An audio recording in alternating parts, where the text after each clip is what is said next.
We were continuing with the simple parenchymatous tissue. We all know that plant tissue is divided into meristematic tissue and permanent tissue, and further permanent tissue is divided into simple permanent tissue and complex permanent tissue.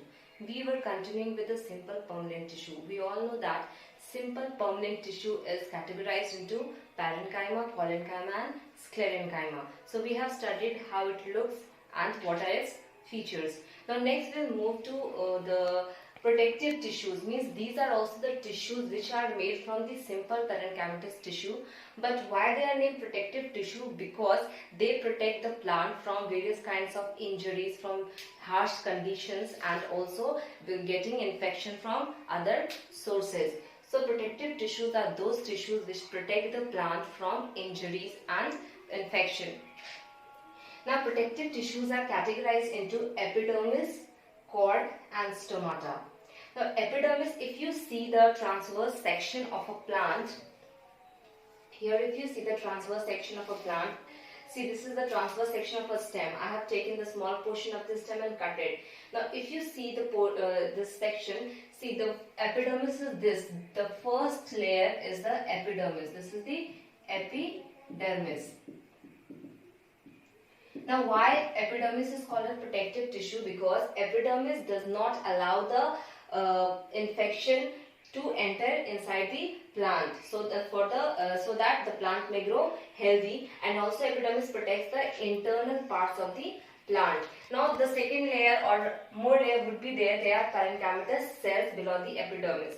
Now below the epidermis is said to be single layered. And above the epidermis, cuticle you can say, or we can say that the epidermis walls are made up of cutin. Cutin are present so that it does not let the water pass through it unnecessarily. Means it prevents, cutin prevents the water loss. In the form of transpiration, the water gets lost. In the form of guttation, the water gets lost. So cutin is present in the epidermis because it prevents water loss.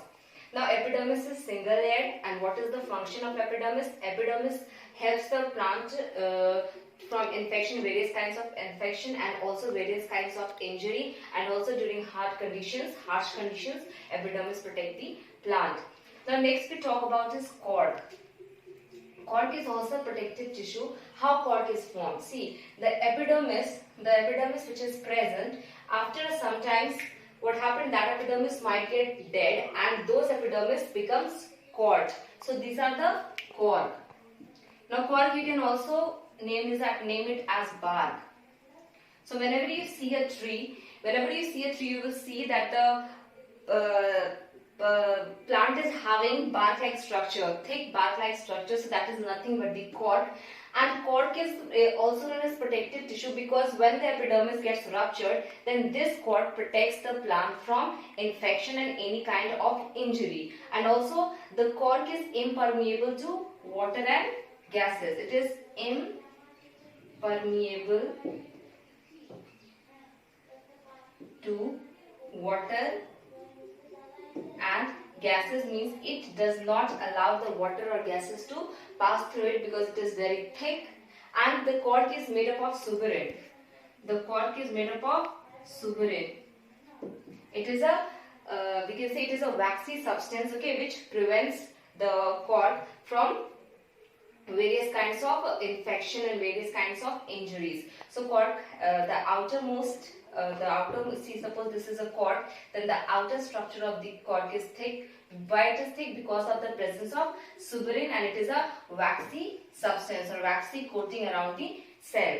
And cork cell is present just below the epidermis, or also we can say when the epidermis get injured or when it is destroyed, then the cork cells are present, and cork cells prevent from harmful infections to the plant and also protect the plant.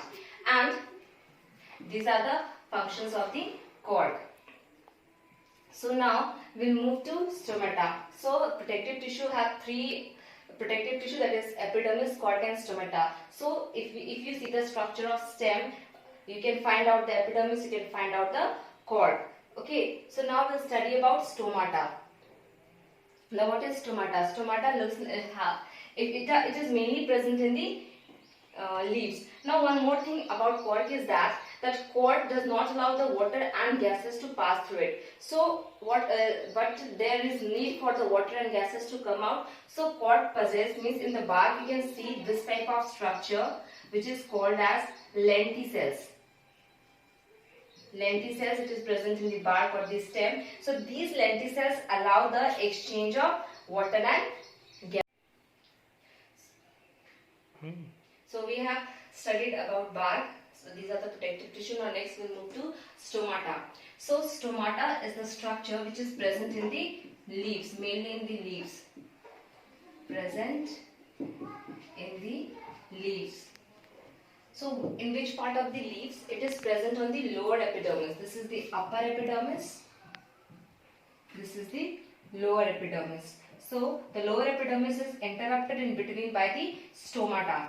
Now, if you see the structure of a leaf, you will see that the structure of leaf is made up of upper epidermis, then cuticle, then palisade parenchyma and spongy parenchyma and the vascular bundle, lower epidermis and stomata. Now, palisade parenchyma and spongy parenchyma consist of chlorophylls, okay, and this chlorophyll or chloroplast we can say, and stomata also consists of chlorophyll or chloroplast. So when the process of photosynthesis, these chloroplasts help in the trapping of sunlight.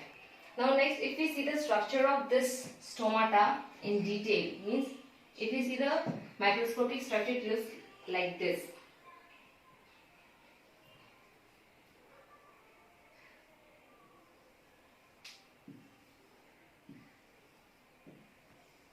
So this stomata has a stomatal pore. This is the stomatal pore which allow the exchange of gases and also the exchange of water in and out of the leaf, and these two are bean-shaped guard cells. Guard cells which consist of chloroplast and nucleus, and this is the subsidiary cells. Subsidiary cells are present so that it may protect the stomata from any kind of injury. Now why stomata is present in the leaf? Because we have to, there should be exchange of gases in the plant, so that stomata is present, and also we all know that transpiration occurs in plant where the plant loses some amount of water. Now if the stomata remains open for a long time, then transpiration may occur, and that would lead to the shrinkage of the plant, and also a lot of water would be wasted. So according to the situation, the stomata opens and closes so that the plant remains in the healthy position. What amount of water is needed, that it will take, and what is not needed, it will not take, and extra amount of water loss will not occur. So these are the functions, these are the protective tissue, epidermis, cork and stomata, which protects the plant from various kinds of injury and also various kinds of infection.